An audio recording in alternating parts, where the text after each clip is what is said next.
Chers internautes, bonjour. Bienvenue une fois de plus à English for All, votre centre de formation professionnelle en anglais. Je suis Christian Zier, formateur traducteur. Dans cette nouvelle vidéo, nous allons voir comment est-ce qu'on traduit ces adjectifs possessifs en anglais. Sont, ça et c'est. Alors, premièrement, ce que vous devez savoir est qu'ils se traduisent tous soit par is, soit par her et soit par it. Et chacun des trois signifie son, ça, c'est.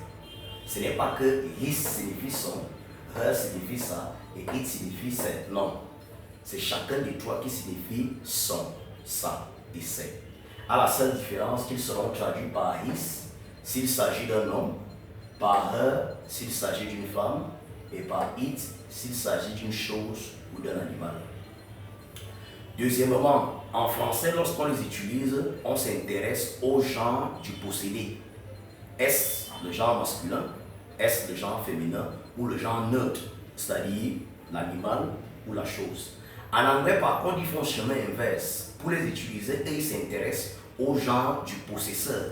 Donc, à qui appartient la chose dont on parle.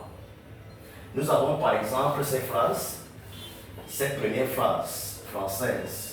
Vous voyez, nous avons son téléphone est très joli. En français, nous avons utilisé l'adjectif possessif son parce que le téléphone est un objet masculin. Mais en anglais, par contre, ils vont se poser la question de savoir à qui appartient le téléphone. Alors, si ce téléphone appartient à un homme, ce son sera traduit par his.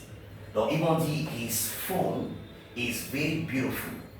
Si le téléphone appartient plutôt à une femme, le même son sera plutôt traduit par her. Et ça donnera her phone is very beautiful.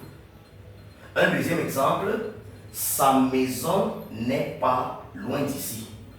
En français, nous on utilise ça parce que la maison est un objet féminin. Mais en anglais, ils vont chercher à savoir à qui appartient la maison. Donc, si cette maison appartient à un homme, cet adjectif possessif, ça sera traduit par his. Donc ils vont dire his house is not far from here. Si la maison appartient plutôt à une femme, ça sera her house is not far from here. Un autre exemple au pluriel cette fois-ci. Ses enfants sont très intelligents. Donc c'est ici se traduit par his si ce sont les enfants d'un homme. Donc his children are very intelligent.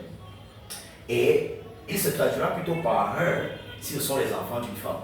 Nous dirons her children are very intelligent. En passant, en anglais, les adjectifs ne s'accordent pas au pluriel, ils sont invariables. Un dernier exemple avec un animal cette fois-là. Le chat ne mange pas sa nourriture. En anglais, ça sera the cat is not eating its food. Vous voyez, cet adjectif possessif ça se traduit dans ce cas par it parce que c'est la nourriture qui appartient à un animal. Donc là, c'est le genre neutre. Donc voilà en réalité la quintessence qui existe sur ces adjectifs possessifs, oui. Et voilà comment est-ce qu'on les traduit en anglais. Donc ne tombez plus dans ces pièges-là, ne commettez plus ces erreurs. Rendez-vous à une prochaine vidéo. N'oubliez surtout pas de nous visiter à travers nos différentes adresses, notamment l'adresse Facebook English for 237 et notre chaîne YouTube English for Paco. Bye bye.